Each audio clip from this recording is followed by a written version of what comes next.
generado con explosión y las heridas de armas de fuego tienen otras características que hacen que su manejo sea distinto, que su pronóstico sea distinto y que su estratificación sea distinta. Estamos hablando de, en este caso, de traumatismos donde sea el cráneo el que golpee contra un objeto estático, como puede ser tranquilamente un accidente de tránsito, puede ser, como decíamos antes, que el objeto esté en movimiento y el cráneo esté estático, como puede ser una piedra, y estas fuerzas de aceleración y desaceleración que también se ven generalmente en los accidentes de tránsito. Estos son los escenarios que vamos a manejar y de donde va a surgir nuestros pacientes y el manejo de los pacientes. Bien, ¿por qué elegimos traumatismo de cráneo para empezar este ciclo de charlas en la Facultad de Medicina? Es un tema de fundamental relevancia. En los países desarrollados es la principal causa de muerte, es la primera causa de discapacidad. Tiene lo que se llama incidencia trimodal, que básicamente significa de que hay 3 modas o 3 aumentos de la frecuencia cuando uno considera las edades donde se dan estos traumatismos. En menores de 5 años, un poco por accidentes en el ámbito doméstico, en adultos jóvenes, que son hechos de violencia y accidentes de tránsito, y en mayores de 75 años volvemos otra vez a los accidentes en el ámbito doméstico, producto de caídas, etc. Creo que más o menos en los últimos 20 años, aproximadamente 20, 25 años, la morbimortalidad asociada al traumatismo de cráneo ha venido en descenso. Y eso se debe fundamentalmente a que ha habido una aplicación de ciertos protocolos basados en la evidencia, que eso significa de que la comunidad médica, los médicos que trabajan en la atención de estos pacientes, han dejado de hacer un poco lo que cada uno le parecía correcto y han empezado a actuar en base a la evidencia disponible, a la mejor evidencia disponible. Esto la verdad que ha bajado muchísimo la morbimortalidad asociada a los traumatismos.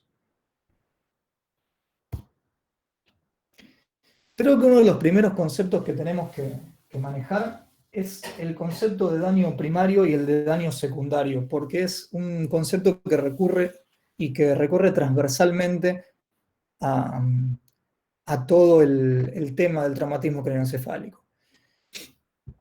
Hay un daño que es denominado daño primario, que es imposible de evitar salvo por medidas de prevención. Es el daño que se produce por el hecho del traumatismo, es decir, el daño inmediato que recibe el cráneo y el cerebro en el momento que se produce la transferencia de energía del trauma.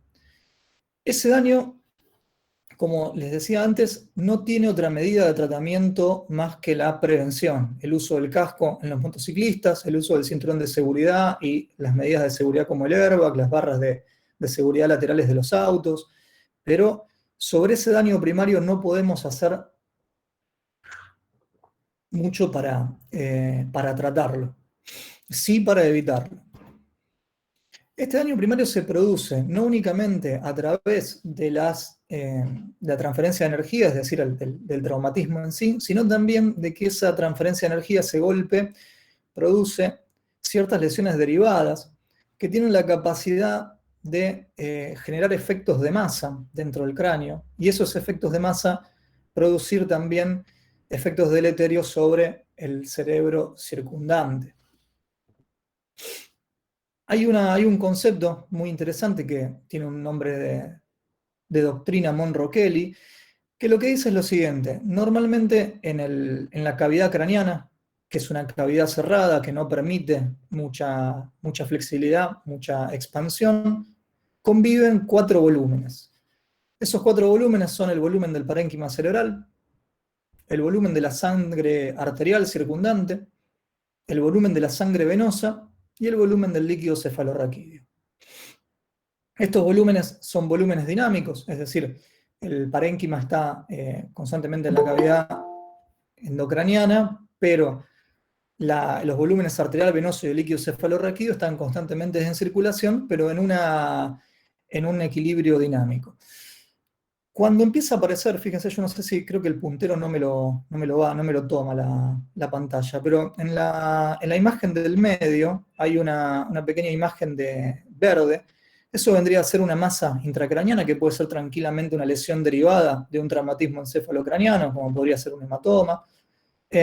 Cuando empiezan a aparecer estos quintos espacios que se agregan al volumen del parénquima, al volumen arterial, al venoso y al líquido cefalorraquídeo, empieza a haber un desplazamiento de los otros volúmenes para permitir que no aumente la presión intracraniana y darle lugar a esa nueva masa. Lo primero que sucede es que empieza a desplazarse el líquido cefalorraquídeo y el volumen venoso. Cuando esa masa va en aumento, los compartimientos de líquido cefalorraquídeo y de volumen venoso van vaciándose y va empezando a quedar únicamente el volumen arterial y el volumen parenquimatoso. Como les decía antes, la cavidad craneana es una cavidad relativamente inextensible, que está configurada por la base de cráneo y la bóveda craneana, y eso hace de que después de desplazados estos volúmenes, cuando ya no queda mucho más volumen que desplazar, empieza a aumentar la presión intracraneana. Es decir, vamos a poner un nombre, un determinado hematoma empieza a crecer dentro de la cavidad craneana, eso lleva a un aumento de presión porque ya no hay más líquido cefalorraquídeo y volumen venoso que reemplazar. Normalmente esa presión intracraneana compite o de alguna manera permite que la presión arterial media, que es esta flecha roja que ustedes ven, ingrese, digamos, el volumen arterial ingrese al cráneo. Es decir, con una presión intracraneana normal, como ven ahí, que está en la flechita verde, la sangre sigue ingresando al cráneo porque la presión intracraneana es menor a la presión arterial media. Cuando hay un aumento de presión arterial media, de presión intracraneana, empieza a suceder de que, como respuesta, hay una serie de mecanismos de compensación que hacen de que el cuerpo eleve la presión arterial media para poder seguir otorgándole flujo sanguíneo al cerebro. Ahora, llega un punto donde ese aumento de presión intracraneana es tan grande que ese aumento de la presión de arterial media deja de ser efectivo y se pierde lo que se llama la autorregulación del flujo cerebral. Eso es realmente el punto donde todos los mecanismos de compensación que estuvimos charlando recién llegan a un límite y se empieza a conformar lo que clínicamente se conoce como la tríada de Cushing, que es, empieza a haber hipertensión arterial, empieza a haber una bradicardia y el paciente empieza a tener una respiración irregular. Todo esto sucede cuando hay una masa, llámese hematoma, llámese edema cerebral, que empieza a aumentar la presión intracraneana y que compite con el ingreso de sangre arterial hacia el cerebro. Si esta situación llega a un límite, pueden producirse síndromes de herniación cerebral. ¿Qué significa esto? En este diagrama lo que pueden ver es una representación de la masa en expansión. El hematoma, esto es un hematoma extradural, por ejemplo, con un consiguiente aumento de la presión intracraneana y la herniación del cerebro a través de los pliegues de la dura madre. Esta herniación es de vital importancia y gravedad porque hace que se comprometa el flujo sanguíneo en puntos determinados del cerebro, como puede ser a través del tentorio, a través de orificios de craniotomías, o sea, de cirugías previas o incluso de orificios del propio trauma, y a través de la hoz del cerebro, incluso a través del foramen magno. Este punto donde hay herniaciones cerebrales producto del aumento de la presión intracraneana es ya un punto límite que tiene consecuencias nefastas sobre la evolución del paciente. No todos los pacientes con trauma de cráneo llegan a este punto, pero es bueno saber de que lo que sucede dentro de la cavidad craneana de un paciente con trauma de cráneo depende mucho del balance de presiones y depende mucho de la presencia o no de lesiones con efecto de masas derivadas del trauma. Todo lo que estuvimos viendo recién, de aumento de la presión intracraneana, pérdida de la autorregulación cerebral, incluso las herniaciones cerebrales, son lo que configuran el daño secundario. Es decir, hay un daño primario que es imposible de mitigar una vez producido, salvo prevenirlo. Ese daño primario genera distintos tipos de lesiones que, dejadas a su libre evolución, configuran el daño secundario, y es decir, de un porcentaje de cerebro dañado, pongámosle, por decirlo, un 15%, ese 15% de cerebro dañado y hematomas producidos y edema cerebral y citoquinas y demás pueden afectar al resto del cerebro circundante y causar un daño catastrófico. Es en ese daño secundario donde nosotros podemos intervenir y donde podemos mitigar el efecto del traumatismo. Bien, una vez dado este pantallazo de lo que sucede cuando un paciente tiene un traumatismo de cráneo, vamos a hablar un poco de qué hacer con un paciente con TEC. El abordaje inicial no difiere mucho de la atención al paciente traumatizado o al paciente politraumatizado. Siempre prima lo que se denomina el ABC, que es un poco digamos, la forma de priorizar en los pacientes traumatizados la vía aérea, la respiración y la circulación. Eso está fijado por el Congreso de Cirujanos de los Estados Unidos en los protocolos ATLS, y el tratamiento de los pacientes con trauma de cráneo no escapa a esto. Esto sigue siendo nuestra prioridad. Nuestra prioridad está a tal punto de que los factores más determinantes en la mortalidad y la morbilidad de los pacientes con trauma de cráneo siguen siendo la hipotensión, la hipoxia, que son totalmente dependientes de esta atención inicial. Es decir, más allá de que tengamos un paciente con un trauma de cráneo, hay que cuidar como primer paso este ABC, este ingreso del aire, la respiración y la circulación. Ahora, a su vez, tenemos también que encargarnos de lo específico del traumatismo de cráneo. Esto se logra a través de un examen físico que tiene que ser lo más completo posible, pero también lo más breve posible. No puede ser un examen físico de consultorio. Fundamentalmente porque si cuando vieron infarto de miocardio hablaban de que el tiempo y los segundos son miocardios, acá el tiempo es cerebro. Es básicamente lo mismo. Cada momento que pasa puede el paciente estar perdiendo un tiempo valioso. Fundamentalmente hay que enfocarse en dos puntos. El primero es el estado de conciencia y el segundo es buscar los signos de la severidad del impacto. Vamos a hablar un poco del estado de conciencia. ¿Cómo evaluar el estado de conciencia de un paciente que ha sufrido un traumatismo de cráneo? La verdad que escalas para evaluar el estado de conciencia hay un montón. Estas que están listadas acá son un resumen a manera de ejemplo, pero ahí la verdad que hay muchísimas. La más utilizada es por lejos la escala de coma de Glasgow, que está abreviada acá como GCS. Tiene ciertas características que hacen de que esa escala de coma sea tan distribuida, tan famosa. Se creó en los años 70, ya hace unos buenos 50 años, pero lo más interesante que tiene es que fue construida específicamente con pacientes con trauma de cráneo. Porque imagínense que los deterioros del estado de conciencia no son algo que es específico de los traumatismos de cráneo, sino que en las enfermedades neurológicas hay muchos cuadros que tienen deterioro del estado de conciencia. Los ACV hemorrágicos, isquémicos, las convulsiones. Entonces, que esta escala haya sido construida en base a pacientes con trauma de cráneo es muy importante.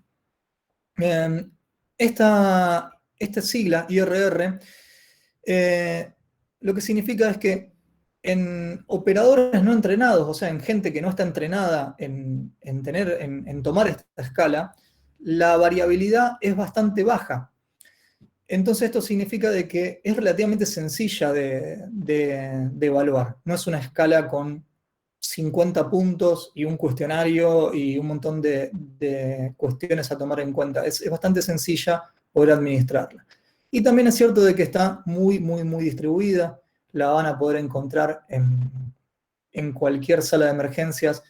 Siempre hay algún acceso en cualquier libro, hay alguna filmina o algo que pueda llevar a recordarles lo que es la escala de coma de Glasgow. Vamos a hacer una pequeña visión de lo que es la escala de coma de Glasgow para que sepan a qué apunta. Siempre acuérdense de que cuando hablamos de Glasgow, Glasgow, la escala de coma, porque después hay otra escala que se llama escala de resultados de Glasgow o Glasgow Outcome Scale, que es el GOS, que es completamente distinta. Esta, que es la GCS, específicamente valora el estado de conciencia del paciente, no otra cosa, no déficit neurológico, ni lesiones, exclusivamente el estado de conciencia. Esta escala tiene un máximo de 15 puntos y tiene un mínimo de 3 puntos. ¿Cómo se obtienen ese puntaje? Bien, tenemos 3 apartados. El primer apartado es la apertura ocular. Es decir, ¿cómo y en qué situación abre los ojos el paciente? Si el paciente tiene una apertura ocular espontánea, son 4 puntos. Si el paciente tiene una apertura ocular a la orden, ¿qué significa eso? El paciente que uno lo estimula, lo llama por su nombre, el paciente abre los ojos y en el momento que el estímulo cesa, los vuelve a cerrar, ya ahí son 3 puntos. O sea, bajó un punto en la escala de apertura ocular. Cuando el estímulo necesario para generar una apertura ocular es un estímulo doloroso, como puede ser presionar una tetilla o presionar sobre una uña o en los arcos supraciliares, ya ahí tenemos un 2 en la escala de apertura ocular. Y si a pesar de aplicar un estímulo doloroso el paciente no abre los ojos, tenemos un punto. ¿Bien? Esto es importante porque cuando administran la escala, puede suceder de que el paciente se encuentre dolorido, cansado, que lleve un tiempo esperando la evaluación y que esté con los ojos cerrados esperando que ustedes lleguen a evaluarlo. Cuando ustedes llegan, si el paciente abre los ojos, eso no significa de que sea un punto 3, sino de que lo más importante del punto 3 es que el paciente, en el momento que cesa el estímulo verbal, el paciente vuelve a cerrar los ojos. Ahí es donde se evidencia un deterioro en el estado de conciencia. Bien, vamos a la respuesta motora. La respuesta motora tiene 6 puntos, un máximo de 6 y un mínimo de 1. Como decíamos antes, el paciente que obedece órdenes, por ejemplo, levanta la mano, mueve la pierna, ese tiene 6 puntos, si el paciente obedece correctamente las órdenes. Si el paciente no obedece las órdenes, ustedes le dicen que levante la mano y no hace lo que uno le pide, lo próximo a probar es si es capaz de localizar un estímulo doloroso. Nuevamente, se presiona la tetilla del paciente y si el paciente con la mano logra localizar el estímulo doloroso, son 5 puntos. Si tiene una respuesta de alejar el miembro del estímulo doloroso, son 4 puntos. Y ya lo que sigue, 3 y 2 puntos, son posturas reflejas, que ya lo que están mostrando es un daño en los mecanismos integradores a nivel de la corteza y el tronco, que dan una idea de una gravedad mayor del cuadro que estamos viendo. Las posturas de decorticación y las posturas de descerebración son posturas que transmiten la idea de que hay un gran daño a nivel global, o por lo menos un aumento bastante importante de la presión intracraneana. Entonces, estas dos deberían ser motivos de alarma. Si no hay ningún tipo de respuesta motora, un punto. ¿Bien? Y al final de todo está la respuesta verbal, que también es importante que hablemos un poco de cómo administrarla. Las típicas preguntas de cómo te llamás, dónde estás y qué día es hoy, es la orientación en persona, en tiempo y en espacio que estamos buscando evaluar en estos pacientes. Cualquiera de esas respuestas inadecuadas da origen a un punto 4, que es un paciente confuso.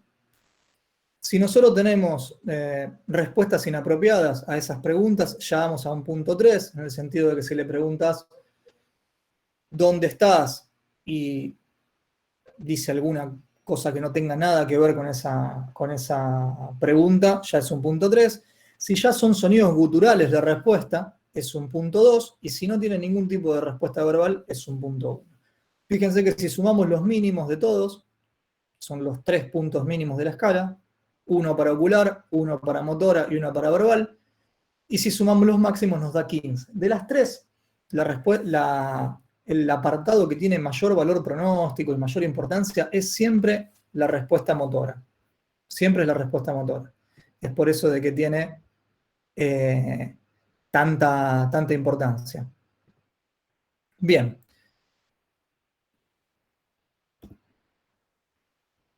Hablamos de evaluar el estado de conciencia. Ya vamos a hablar para qué nos sirve ese puntaje de coma de Glasgow. Ahora vamos a hablar un poco de otra cosa muy importante a observar, que es la severidad del impacto. Cómo saber qué tan severo ha sido el impacto.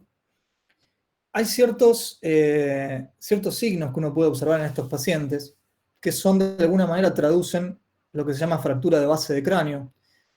La base de cráneo es una estructura formada por varios huesos de la cavidad craneana que tiene la cualidad de ser el principal receptor de todas las líneas de fuerza cuando hay un traumatismo de cráneo.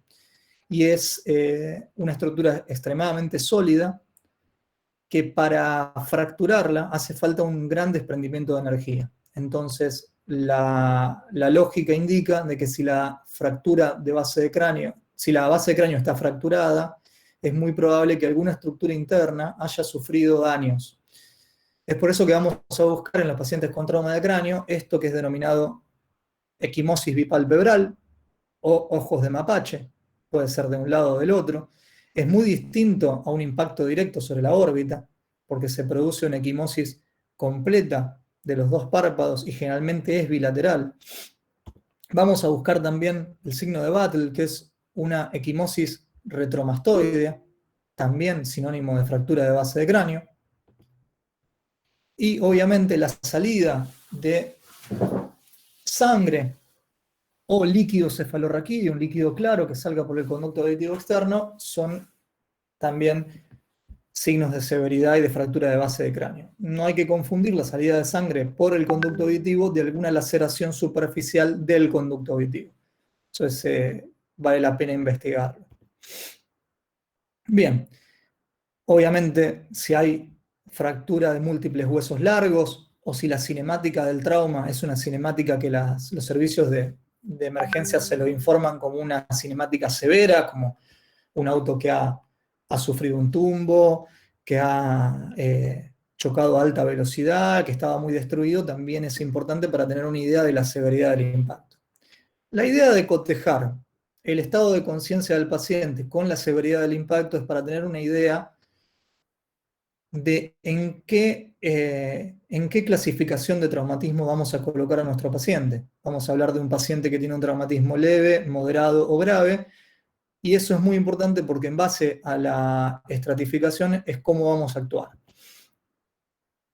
La estratificación, como les decía antes, depende principalmente del valor de la escala de coma de Glasgow.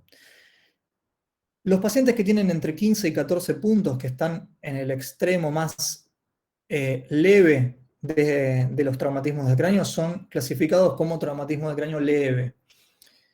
Cuando el paciente tiene de 13 a 8 puntos, es clasificado como moderado. En realidad esto está mal, sería de 13 a 9. Y de 8 a 3 puntos es clasificado como grave.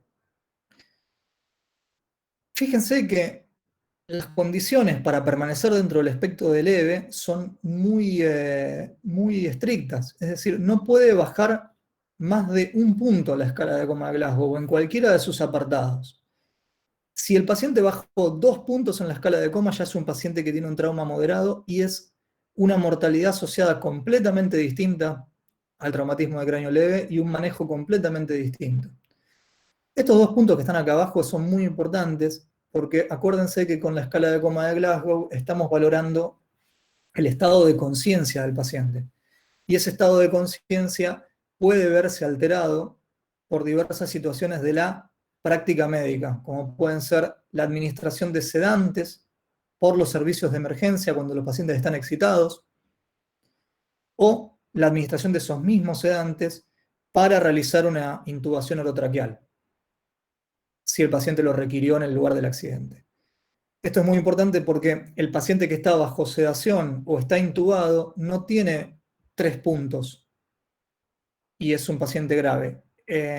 No es factible valorar la escala de coma de Glasgow y tiene que ser investigado con estudios y demás, pero no tiene el pronóstico negativo asociado a esto. Muchas veces nos ha pasado de que pacientes con traumatismos de cráneo relativamente leve han tenido una convulsión en el lugar del traumatismo.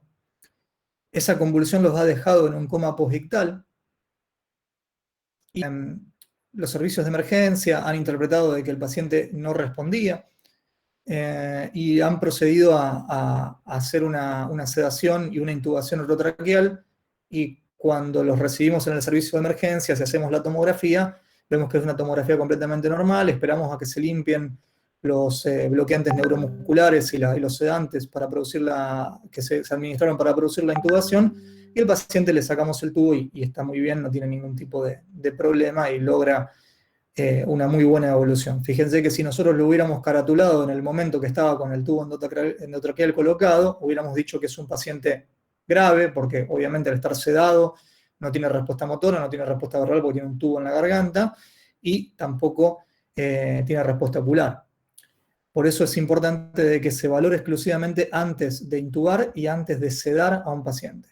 Y después también otra característica muy importante es que la distancia entre los valores de la escala no es equivalente. Es decir, que un paciente empeore un punto en este extremo, de 15 a 14, no es lo mismo que empeore un punto de 8 a 7.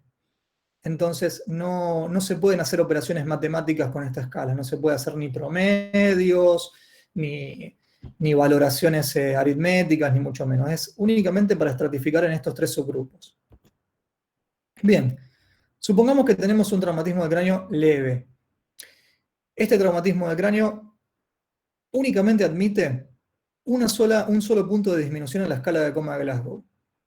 Si disminuye 2 puntos, ya tenemos que clasificarlo como moderado y nuestra alarma, nuestra atención al paciente es otra completamente distinta. ¿Por qué? Fíjense este análisis de lo que son los pacientes con trauma de cráneo leve según la Organización Mundial de la Salud.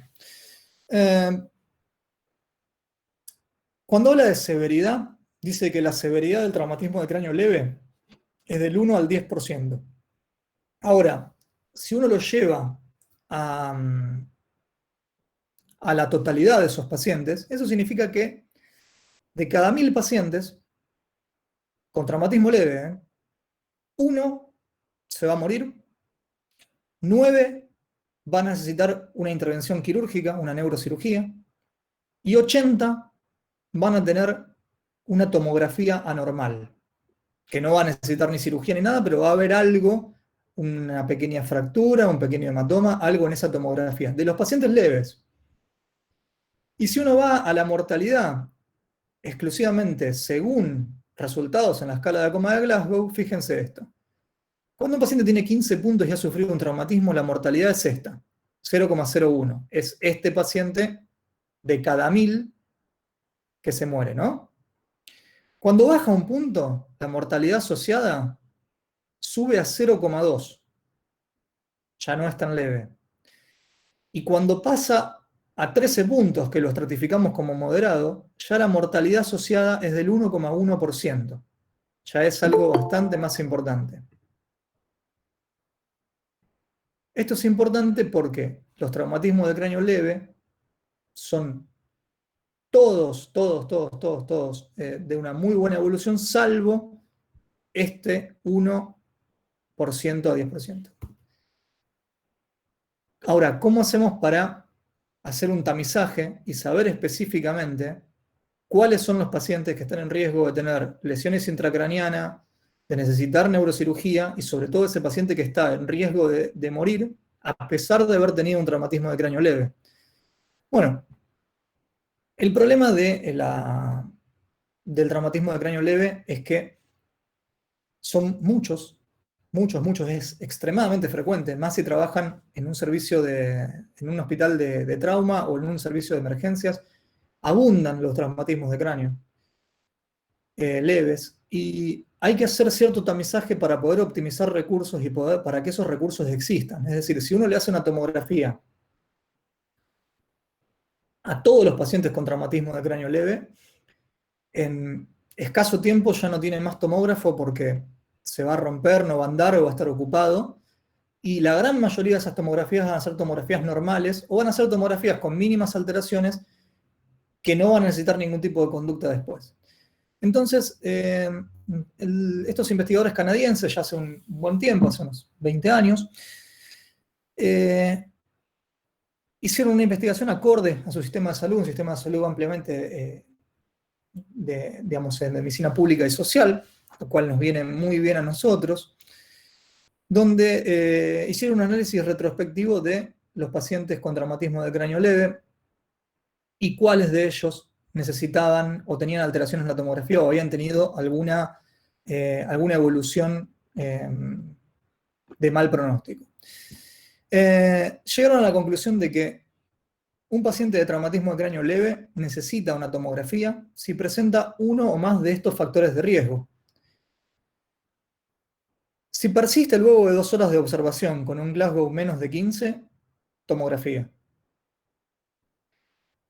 Si hay algún tipo de sospecha de que hay una fractura de cráneo, abierta o deprimida, eso significa cuando hay una herida por encima de la fractura, o si hay una fractura hundimiento, tomografía.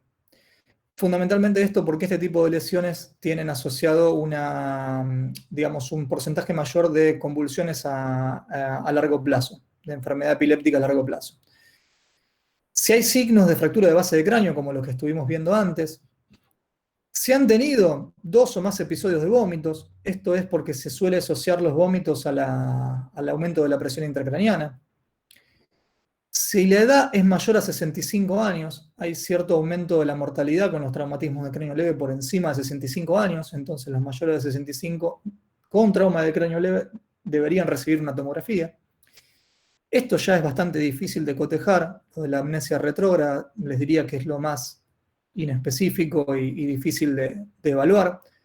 Es decir, si el paciente no se acuerda desde el momento del trauma 30 minutos para atrás, pero es muy difícil en la práctica de llevarlo a cabo. Y lo que decíamos antes también, la cinemática severa del trauma.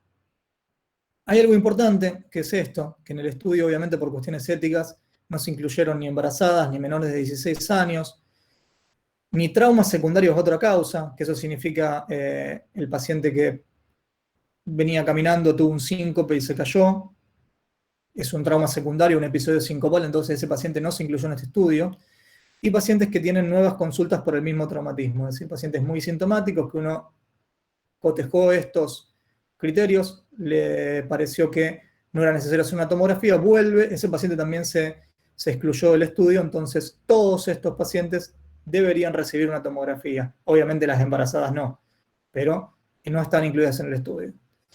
Menores de 16, trauma secundario de otra causa y nueva consulta por el mismo traumatismo, estos pacientes no entran dentro de esta regla y deberían ser tratados aparte. Estos factores de riesgo tienen 100% de sensibilidad para los requerimientos de neurocirugía. ¿Qué significa eso? Van a quedar afuera muchos pacientes que tienen tomografías anormales, pero con pequeñas lesiones que jamás van a necesitar tratamiento quirúrgico, es decir, pequeñas contusiones, pequeños sangrados, pero que no están dentro del espectro de los pacientes que van a necesitar neurocirugía o de ese paciente que va a tener una mala evolución y va a morir según lo que decía la OMS. Entonces es realmente muy sensible y muy bueno para tenerlo en cuenta. Fíjense algo que es muy importante, que yo creo que sigue siendo hoy por hoy una discusión que no tiene sentido, que es, en ningún momento habla de pérdida de conocimiento. Si alguno de ustedes ha tenido la posibilidad de ir a algún servicio de emergencias o algún hospital de trauma de nivel 1, muchas veces cuando derivan a un paciente con traumatismo de cráneo dicen, este es un paciente con TEC con pérdida. y parece que el rótulo de pérdida de conocimiento fuera suficiente como para elevar la gravedad del cuadro y que ese paciente ya necesitara cuidados intensivos y tomografía y demás. En realidad no funciona de esa manera, fundamentalmente porque la pérdida de conocimiento en el momento del traumatismo de cráneo es muy difícil de cuantificar y estos criterios funcionan mucho mejor. Así que si tienen la posibilidad, esta es una manera mucho más adecuada de poder hacer una buena optimización de recursos. Vi ahí en el chat que dice, ¿por qué no mayores de 16 años, menores de 16 años? No es que no se hagan tomografías en menores de 16. Cuando se hizo el estudio, cuando vos diseñás un estudio, tenés que hacer criterios de inclusión y de exclusión. Y generalmente en Canadá son 16 años, acá en Argentina son 18. Para meter pacientes menores de edad, necesitas consentimiento de los padres y los review boards, o sea, los comités de éticas de las instituciones donde haces el estudio suelen ser muy reticentes a incluirlos. Al mismo tiempo, generalmente, nos pasaba, por ejemplo, en el Clemente Álvarez. El Clemente Álvarez es un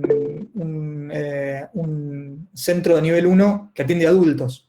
Entonces, si a vos haces un estudio en el Clemente Álvarez, ya de por sí te van a quedar afuera los menores de 18. Es por eso que en este estudio no se incluyeron menores de 16. No significa que los menores de 16 no merezcan tomografía, pero no podemos aplicar esta regla porque fue construida en base a este estudio en particular. Entonces deben ser tomados completamente aparte. Muchas veces en los menores se prioriza más la consulta clínica y el tiempo de observación antes que el estudio tomográfico, salvo obviamente que el deterioro del sensorio sea muy importante. Bien, la próxima pregunta está en relación con la próxima diapo. Esto es un estudio canadiense. Hay un investigador argentino que es Nacho Previliano, es un investigador un terapista de Buenos Aires, que tiene esta regla, que es bastante más fácil de recordar. La voy a leer, no me gusta mucho leer, pero me gusta leer las diapos, pero vale la pena. Se puede prescindir de la internación sin procedimientos diagnósticos y observación en aquellos pacientes asintomáticos, con Glasgow 15-15, con neurológico normal y sin factores de riesgo. Y los factores de riesgo son estos: coagulopatía, de cualquier causa, bajo tratamiento anticoagulante, alcoholismo, drogadicción. Acuérdense de que cada vez que vemos un paciente con trauma de cráneo valoramos el estado del sensorio. Entonces un paciente bajo drogas y bajo alcohol tiene el sensorio alterado y no nos permite saber si lo que estamos viendo es producto de las drogas y el alcohol o si es producto del traumatismo de cráneo. Entonces hay que hacer algo, tomografía. Epilepsia, de vuelta con lo que decíamos de valorar el estado del sensorio. Trastornos psiquiátricos, porque se supone de que si son trastornos psiquiátricos severos, lo fidedigno de las respuestas no siempre es bueno. Y que no tenga posibilidad de evaluación neurológica. Eso es un poco las reglas que deja Previliano afuera. Estos pacientes deberían recibir algún tipo de método de diagnóstico por imágenes, que es la tomografía, obviamente. Bien, bueno, vamos a hacer un pequeño pantallazo de lo que es cómo tratar a un paciente con trauma de cráneo grave. Ahí está, ahí vamos. ¿Quieren que charlemos un poco de lo que hemos visto? Algo de la parte física, patogénica, que es un poco difícil de asimilar. Vayan diciéndome si alguien quiere hablar, que ahí ponga algo por el chat, le cedemos la palabra, como ustedes quieran.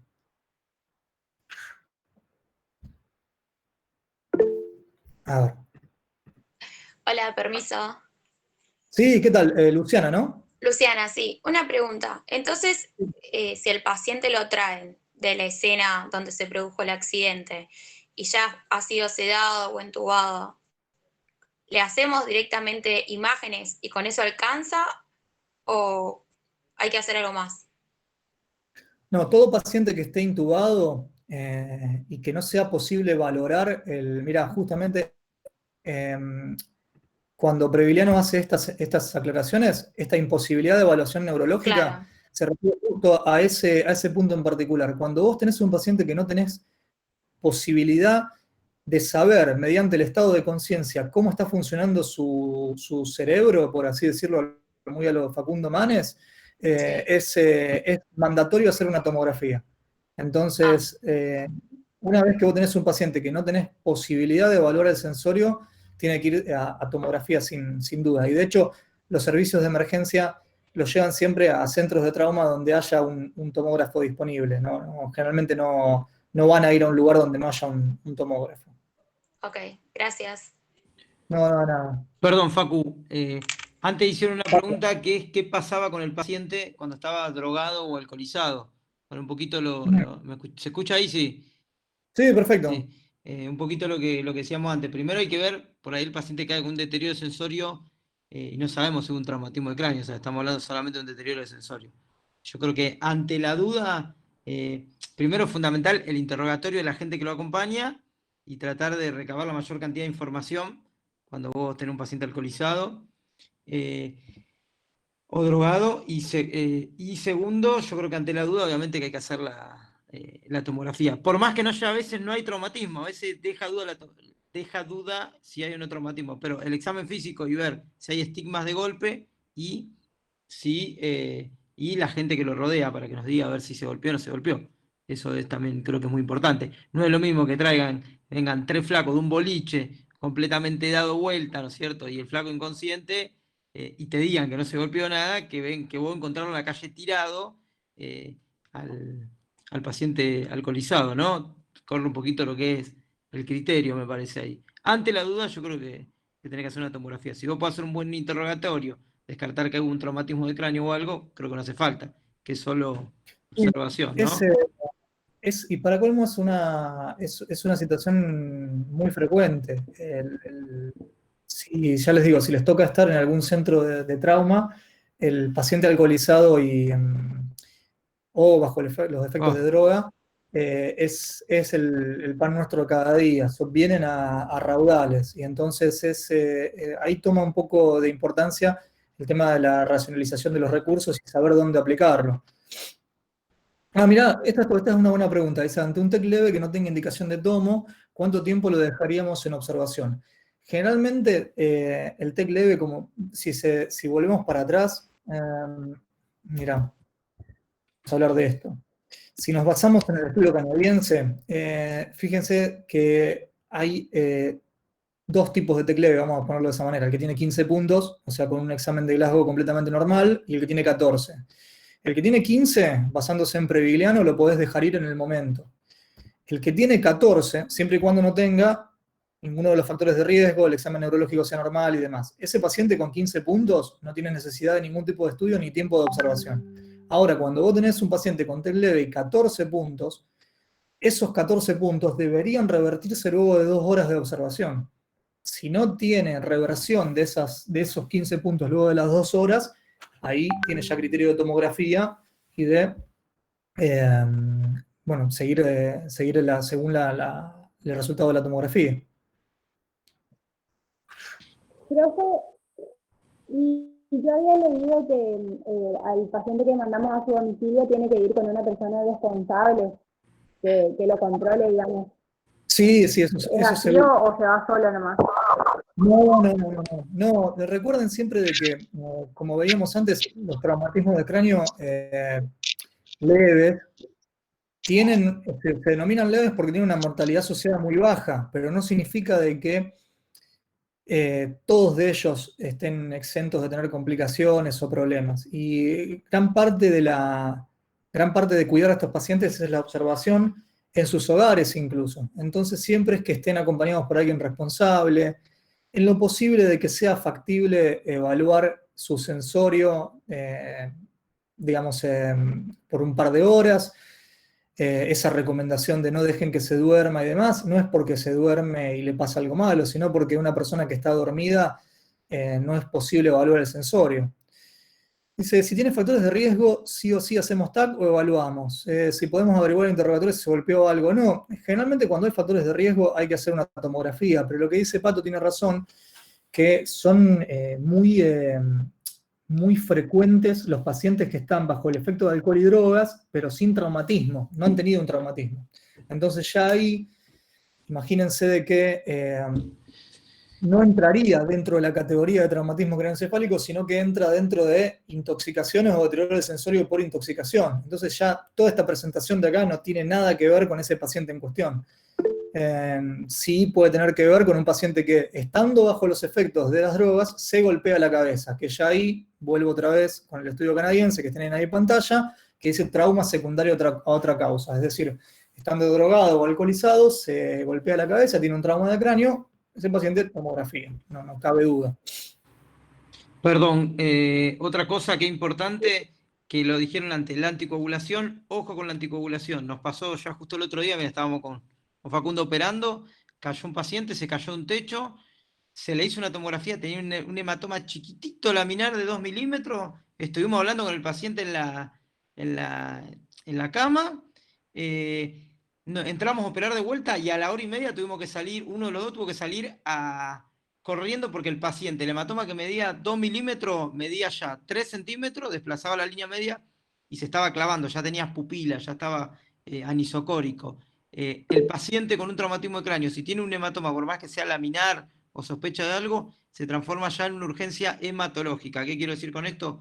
Hay que revertirlo, como si fuese una hemorragia digestiva o otro tipo de hemorragia. Un pequeño hematomita, algo que en cualquier paciente uno no le daría mucha bola. En el paciente anticoagulado, tengan cuidado, bueno, ya, porque es cuestión de tiempo, es una bomba, o sea, crece el hematoma y no lo frena nada, así que eso también estén atentos.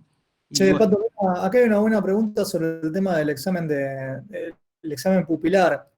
Dice, ¿la evaluación neurológica con la escala de Glasgow alcanza o, por ejemplo, deberíamos acompañar eso con el examen de pupilas? Hay algo que es cierto.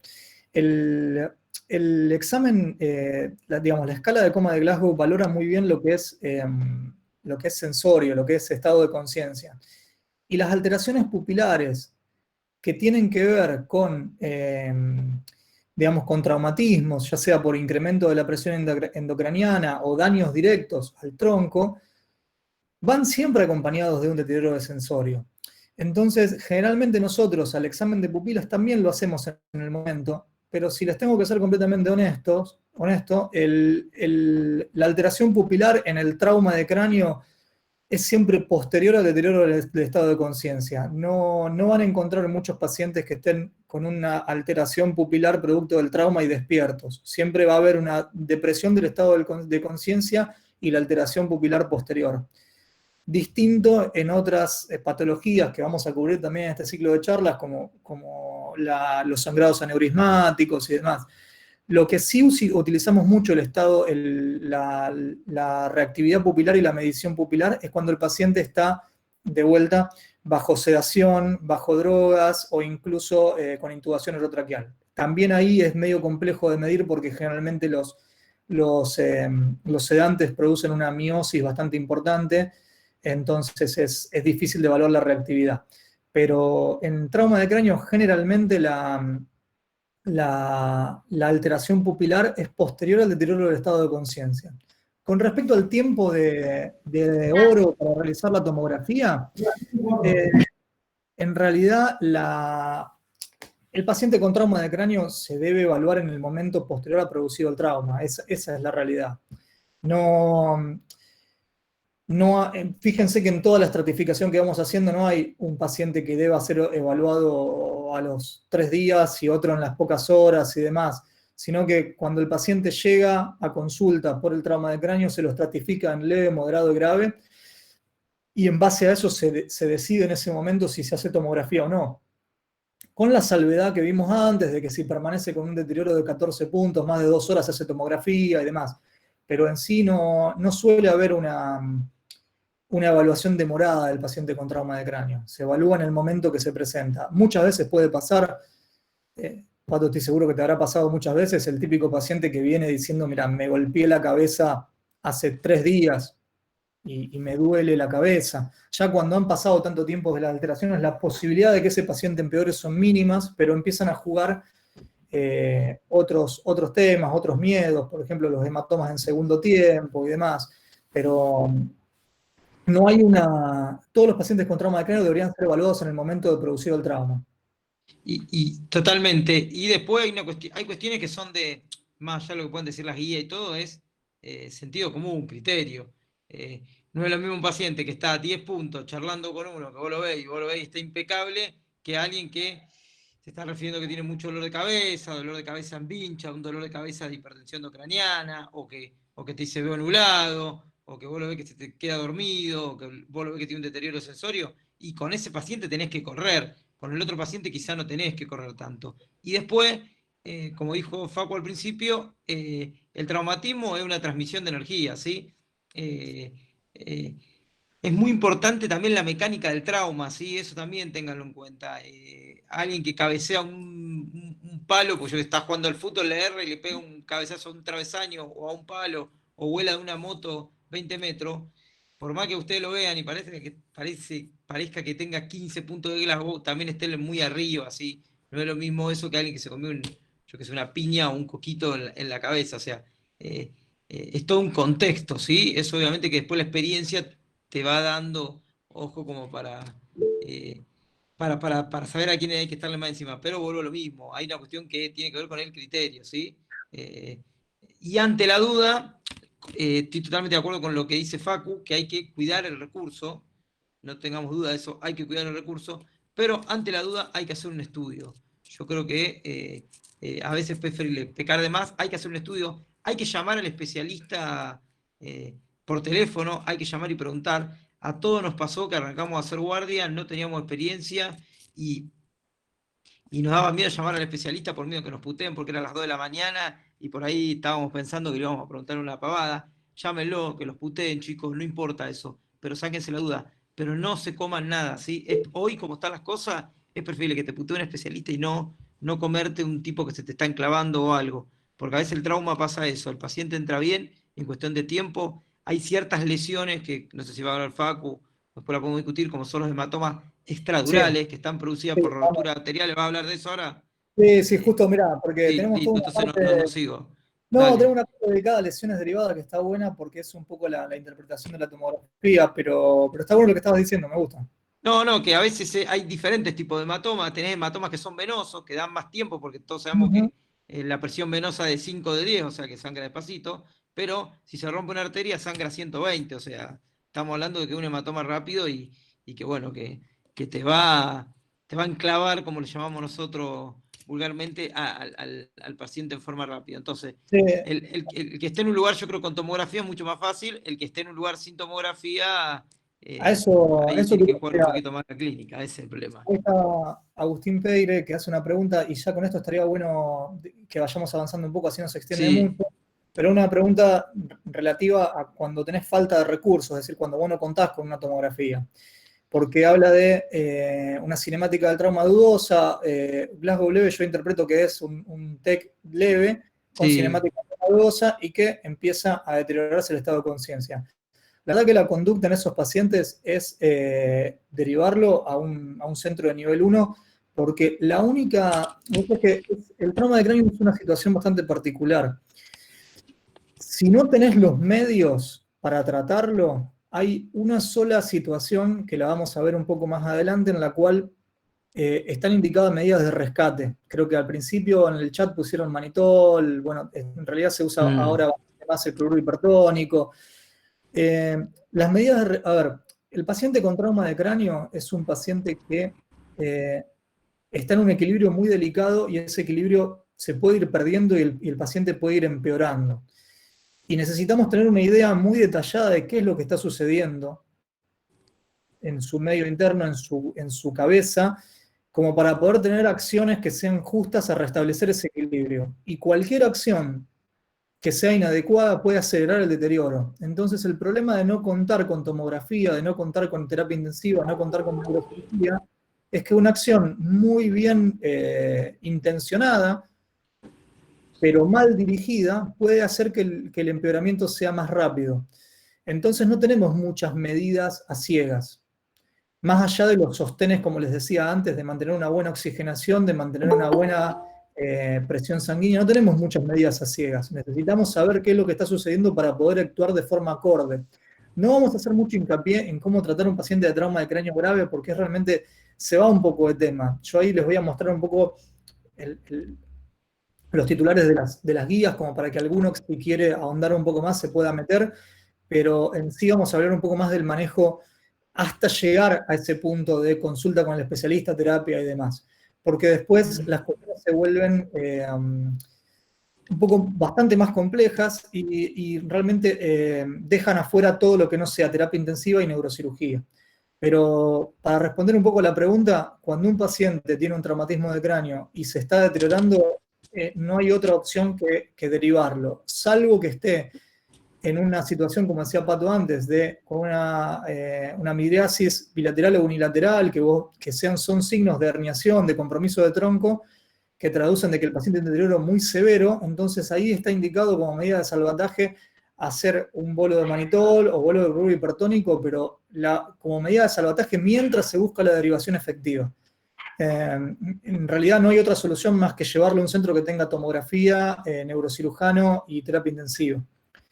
Si les parece, vamos continuando un poco, ¿te parece, Pato? Seguimos Dale, un poco. sí, dale, así, Sí, porque ya vamos por la hora, se me extendió bastante.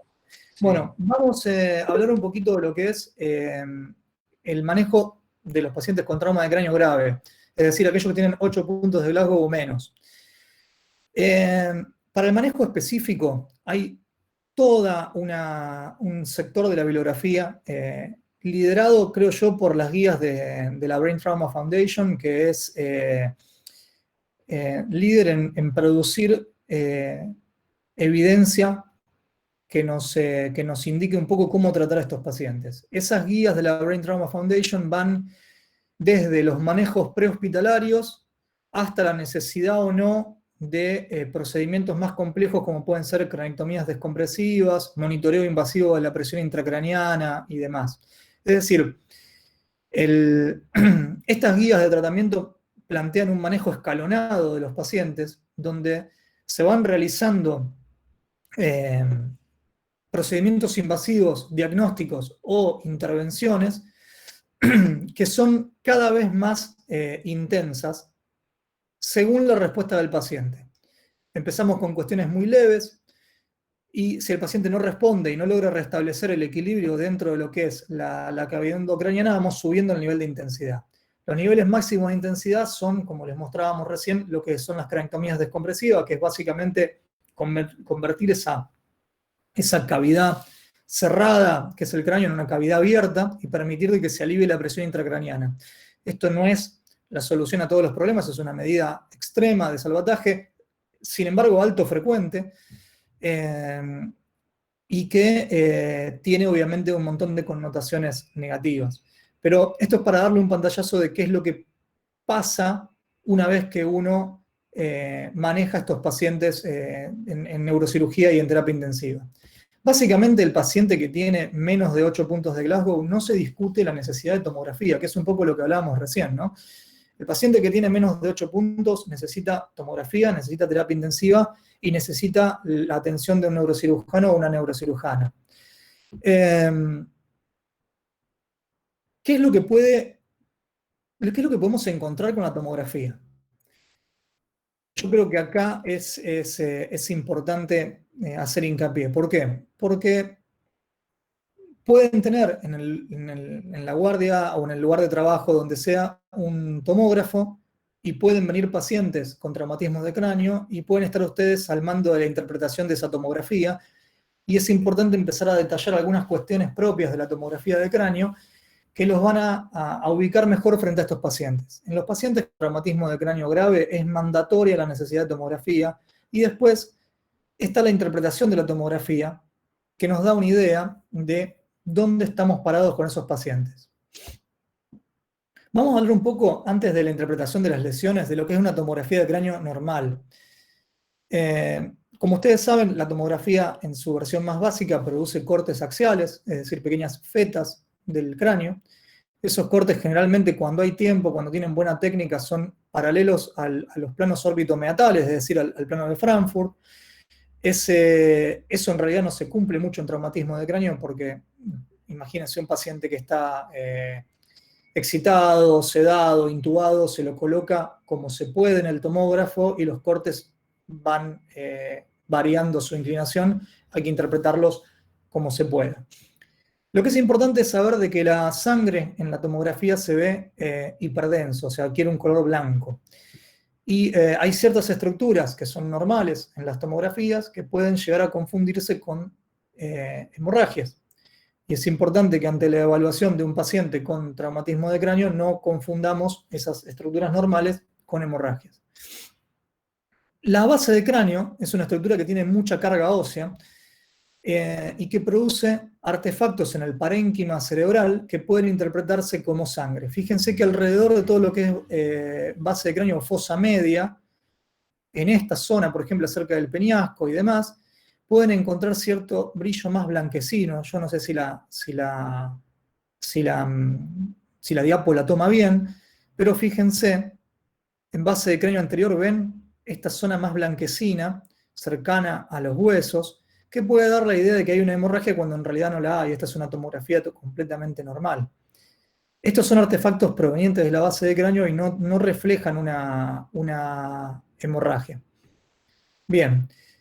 La segunda estructura a considerar son los plexos coroides. Los plexos coroides en los adultos generalmente están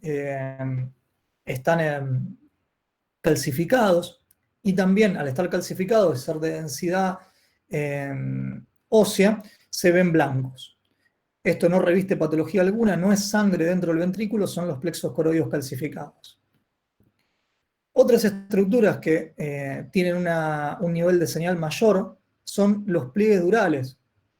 Y teniendo en cuenta que la orientación de la tomografía son cortes axiales, el principal pliegue dural que van a ver es la hoz del cerebro, que es esa estructura que divide los hemisferios izquierdo y derecho, que también puede verse de mayor intensidad. De mayor densidad, perdón.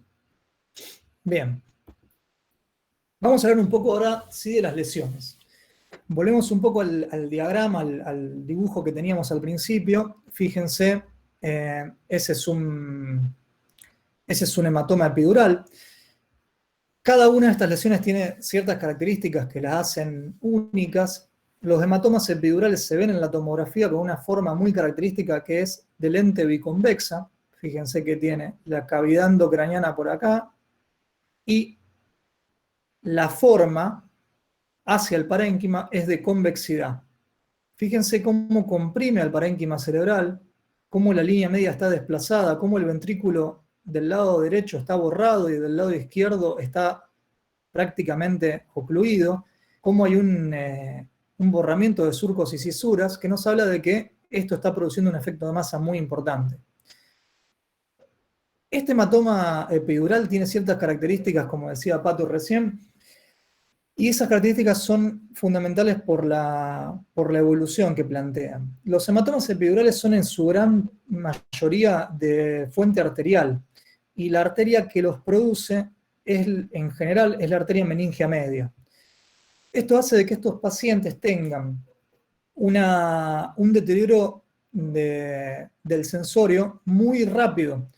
Suelen tener un intervalo lúcido, puede haber un intervalo lúcido, es decir, hay un traumatismo, el traumatismo produce la fractura del hueso temporal, el hueso temporal lleva dentro suyo la meningia se rompe, se lacera, y el paciente se recupera del traumatismo relativamente bien hasta que el sangrado por fuera de la dura madre, por eso se llama hematoma epidural, empieza a aumentar la presión dentro del cráneo y empieza a comprimir el cerebro sano, y eso hace que el paciente empiece con un deterioro progresivo y rápido del sensorio. Si este hematoma es agarrado a tiempo, lo podemos tratar a tiempo, es un hematoma que tiene una excelente evolución. ¿Por qué? Porque, como les decía antes, la fuente de la hemorragia es una fuente externa al cerebro y los daños que produce son daños por compresión. Entonces, si logramos frenar a ese hematoma antes de que comprima el cerebro sano, tienen una muy, muy, muy buena evolución. Distintos son los hematomas subdurales agudos. No hay que confundir esto con los hematomas subdurales crónicos, que son otro tipo de patología distinta. Estos hematomas subdurales agudos son identificables en la tomografía por su forma semilunar. Fíjense cómo la cara del hematoma que da hacia el parénquima es cóncava hacia el parénquima, y tienen características muy distintas al del hematoma epidural. Fíjense, vamos a evaluar de vuelta la tomografía en su totalidad. Fíjense esto. Se ve el puntero, ¿no es cierto? Sí. Lo que ustedes están viendo en este momento es los dos ventrículos cerebrales del lado izquierdo de la hoz del cerebro. Esto es una herniación subfalxina, o sea, por debajo del falx de la hoz del cerebro, de los dos ventrículos cerebrales.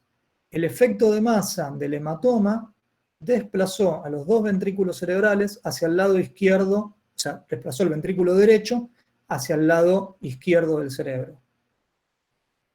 Borramiento completo de surcos y cisuras que todavía permanecen de este lado izquierdo, del lado derecho están completamente borrados. Y estos hematomas en particular, los hematomas subdurales, tienen una mayor gravedad e importancia por dos cuestiones. La primera, el daño o la transferencia de energía que se necesita para producir un hematoma subdural es mucho mayor que para producir un hematoma epidural. Y generalmente el sangrado proviene de venas corticales del cerebro o de venas puente. Para romper venas corticales hace falta un daño directo al parénquima cerebral. Entonces, además del efecto de masa del hematoma, uno tiene un efecto de daño directo al cerebro.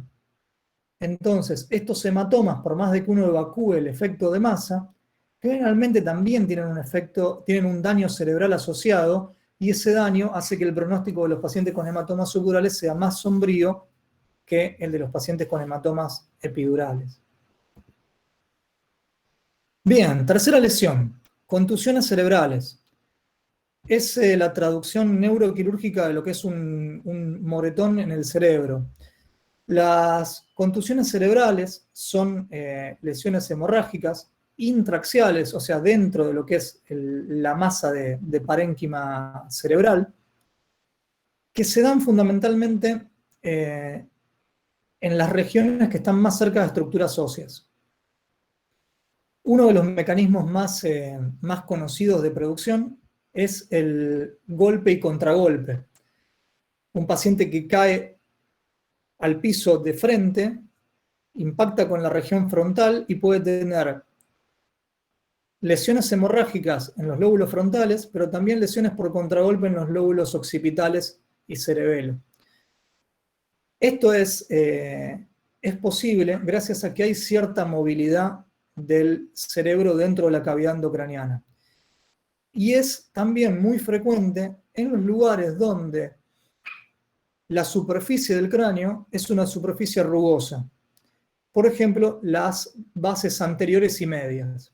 ¿Por qué se produce esta superficie rugosa? Porque durante el periodo de osificación del cráneo, el cráneo se adapta a las circunvoluciones y a los surcos cerebrales y va calcando el relieve cerebral, produciendo una superficie ondulada.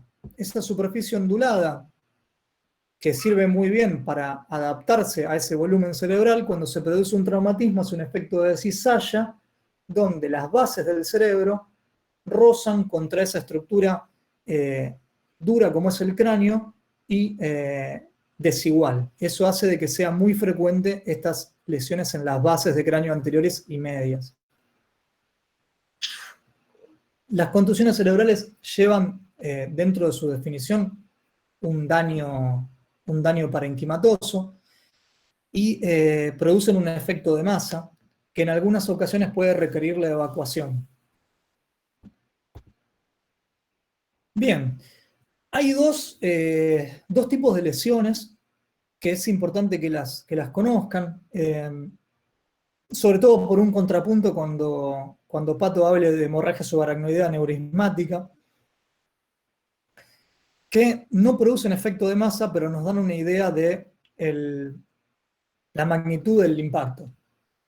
¿Qué es? La hemorragia subaracnoidea traumática, yo acá la estoy resaltando con el puntero, fíjense cómo las hiperdensidades se colocan en los surcos y cisuras del cerebro, en comparación con el lado izquierdo, el lado derecho está blanquito en esta región.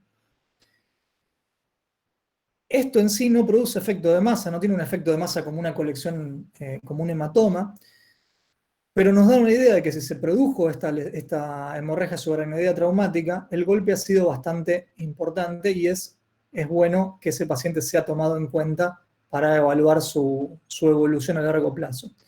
Esto no tiene nada que ver con la hemorragia subaracnoidea aneurismática, no tiene un pronóstico nefasto como los sangrados subaracnoideos aneurismáticos, sino que sirven para darnos cuenta de que este ha sido un golpe, un traumatismo significativo, y suele acompañar otro tipo de lesiones. Cuando vean los informes de la tomografía de algún hematoma o algo, dice acompañado de hemorragia subaracnoidea y demás.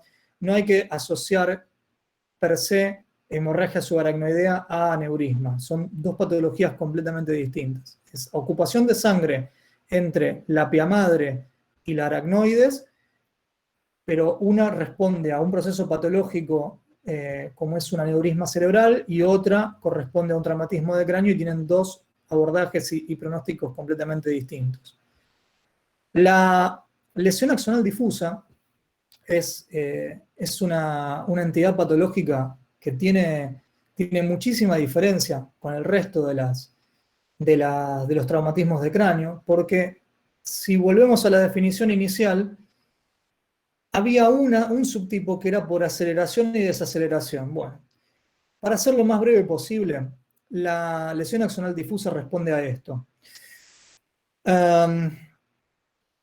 La sustancia gris y la sustancia blanca tienen distinta masa, porque una contiene a los cuerpos neuronales y la otra contiene a las fibras de asociación, a dendritas y axones, ¿no? Los cuerpos neuronales tienen mucho más contenido, mucha más masa que las fibras de asociación, y por lo tanto reaccionan distinto a las aceleraciones y a las desaceleraciones, acumulando distinta energía cinética. Vamos a ponerlo de esta forma. Si a ustedes les toca revolver un café o una chocolatada, los elementos sólidos donde están revolviendo se van a mover a mayor velocidad y van a adquirir mayor energía cinética que los elementos líquidos. En el momento que ustedes frenen de revolver el café o la chocolatada, los elementos sólidos van a seguir en una velocidad mayor al elemento líquido, porque acumularon mayor energía cinética. Lo mismo sucede con los cuerpos neuronales y las fibras de asociación. Frente a aceleraciones y desaceleraciones muy bruscas del cerebro, puede suceder de que haya una disrupción a nivel celular del soma neuronal con las dendritas y los axones, y eso genere una alteración a nivel microscópico que sea muy poco visible en la tomografía, pero que genera unos deterioros del sensorio muy importantes y muy prolongados. Fíjense, yo acá le estoy con el puntero, fíjense estas pequeñas petequias chiquititas, ahí, en interfase gris-blanca. Fíjense que en estos cortes axiales esta es la sustancia blanca y esto es la sustancia gris, y ahí en el borde de las dos tienen una pequeña petequia. Estos son la traducción en tomografía de lesión axonal difusa. Si este mismo paciente ustedes le hacen una resonancia magnética, van a encontrar de que estas pequeñas hemorragias están diseminadas por toda la interfaz gris-blanca. Estos pacientes en sí son los típicos pacientes que han sufrido un traumatismo con gran aceleración y desaceleración y que permanecen en una escala de coma de Glasgow, generalmente moderada, durante semanas. Les toma muchísimo tiempo volver y recuperarse de ese deterioro del sensorio. Es importante que conozcan estas alteraciones porque puede llegar a explicar muchos deterioros del sensorio prolongados, moderados, que pueden observar en la práctica cotidiana. Y es distinta a cualquier otro mecanismo de producción de traumatismo. Fíjense que, bueno, justo en este paciente tenemos, miren el chichón que tiene acá, digamos, el el edema de tejidos blandos extracraneales, o sea que evidentemente ha tenido un impacto en el cráneo, ¿no? Bien. Edema cerebral traumático. Puede suceder también de que los pacientes no tengan lesiones expansivas, pero tengan edema cerebral. El edema cerebral sin lesión expansiva es raro, es menos frecuente que las lesiones expansivas, pero puede suceder. Necesita tratamiento, obviamente, tratamiento intensivo, deteriora el sensorio igual que deteriora cualquier aumento de la presión intracraniana, y se caracteriza porque empiezan a desaparecer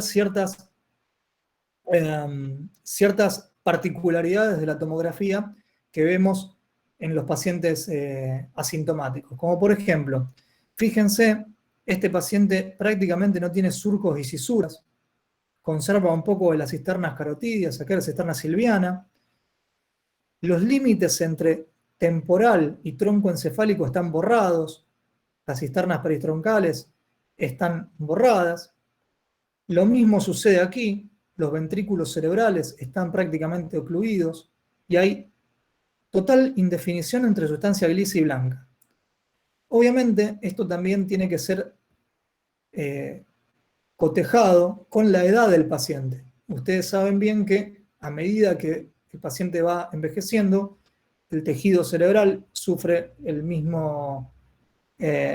la misma involución que el resto de los tejidos y empiezan a hacerse mucho más frecuentes los surcos y cisuras y empieza a haber mayor cantidad de líquido cefalorraquídeo.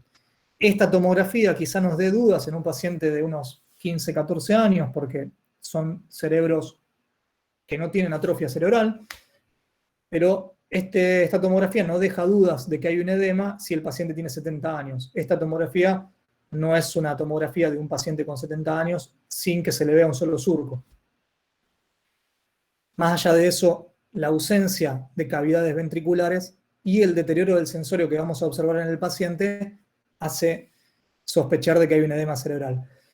Esto es importante que lo conozcan, de que siempre la tomografía debe servir para tratar de encontrar una explicación a lo que se observa clínicamente y tratar de hacer un pronóstico.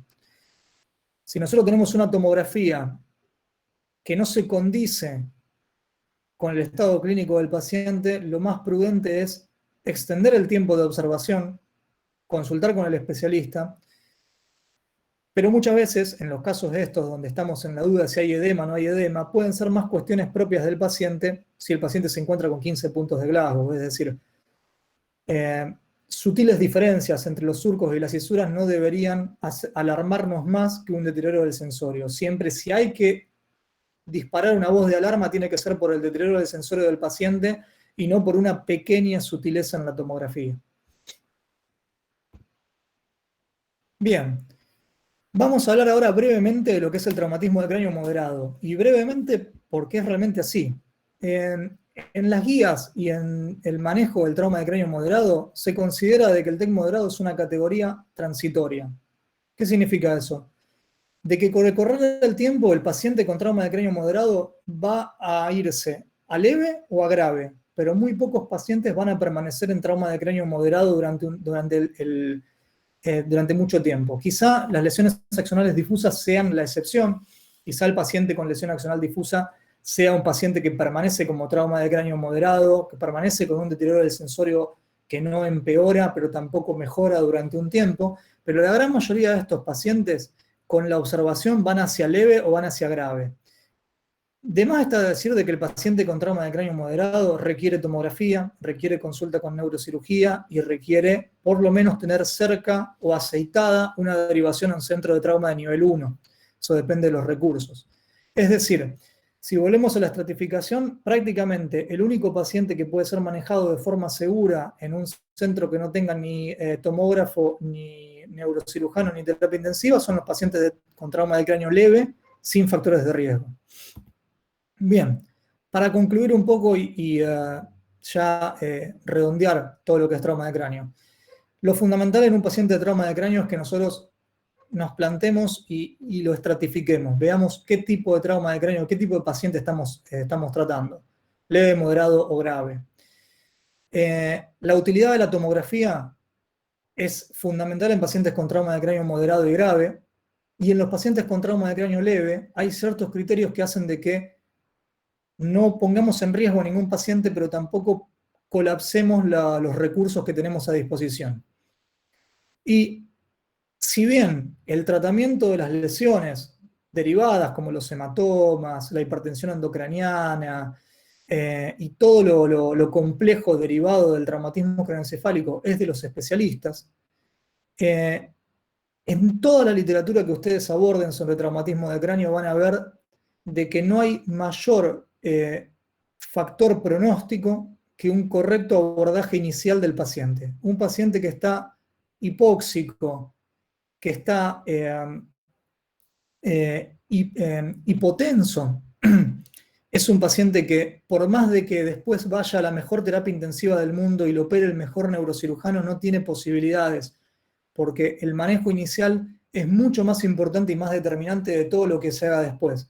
Así que si bien esta charla, esta hora que hemos compartido, dejó afuera mucho de lo que sucede después, que lo hacemos nosotros los neurocirujanos, que lo hacen los terapistas, el manejo inicial es determinante. Un paciente que llega mal oxigenado, que llega hipotenso, es un paciente que no tiene posibilidades bajo ningún punto de vista. No importa lo que hagamos en quirófano, no importa lo que hagamos en terapia, es un paciente que lamentablemente perdió el partido antes de empezarlo. Así que bueno, esa es un poco la conclusión más importante.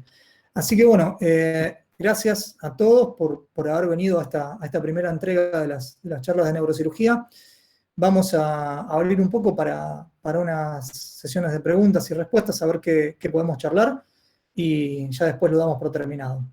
Ya se nos fue el tiempito, 1 hora y media, ¿no?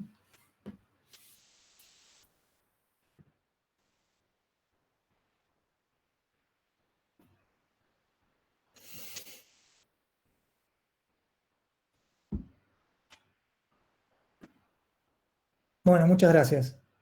¿Preguntas? ¿Alguna? ¿Alguien le...? Yo, una pregunta, más que una pregunta, una afirmación.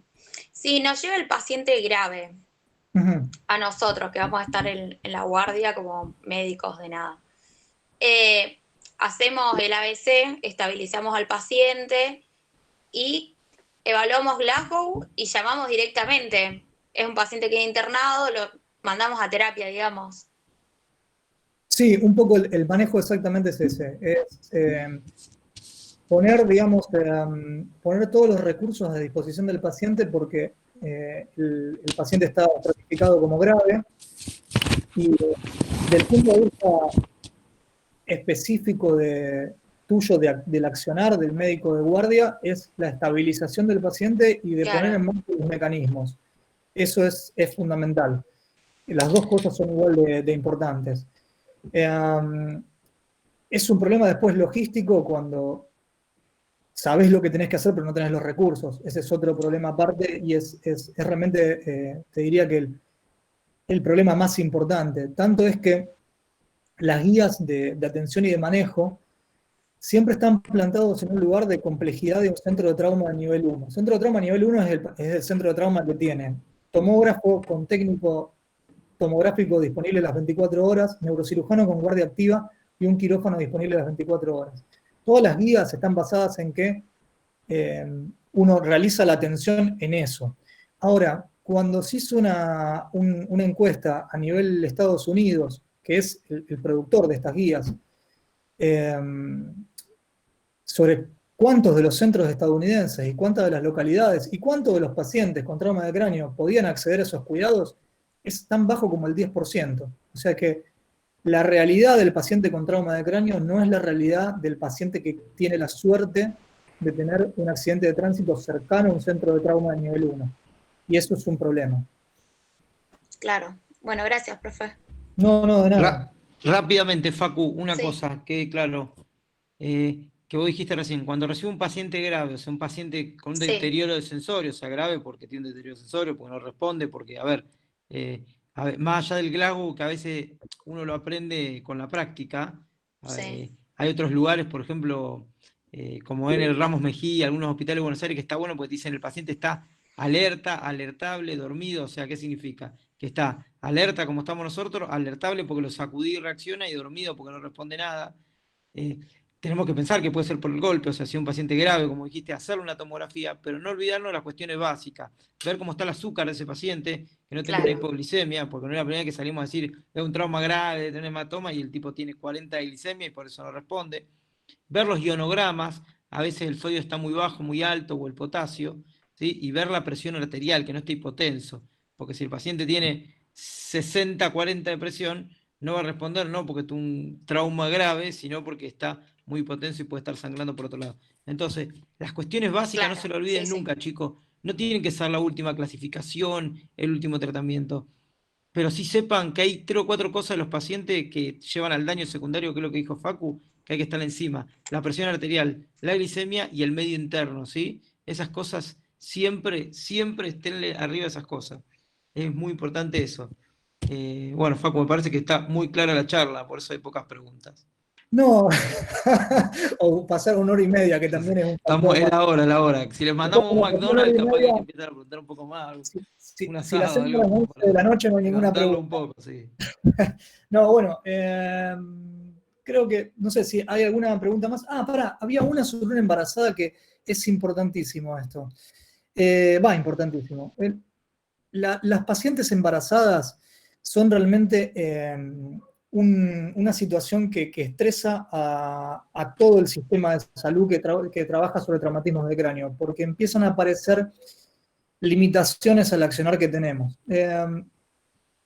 Lo primero que tengo para decirles es que hay que darle intervención sí o sí a un servicio de ginecobstetricia en todas las decisiones que se tomen, si el tiempo lo da, si tenemos tiempo para hacerlo. Es decir, si la paciente tiene un traumatismo de cráneo leve, se va a hacer una consulta con ginecobstetricia también para que den su opinión, y se va a tratar de priorizar los tiempos de espera en vez de los estudios complementarios. Si en algún momento hay un deterioro del sensorio que ponga en riesgo la vida de la madre, obviamente se procede con los estudios complementarios, con la tomografía si está al alcance, con la resonancia si es posible y está al alcance del centro o no, pero se prioriza siempre ante el riesgo la vida de la madre, no hay duda sobre eso, no hay duda sobre eso.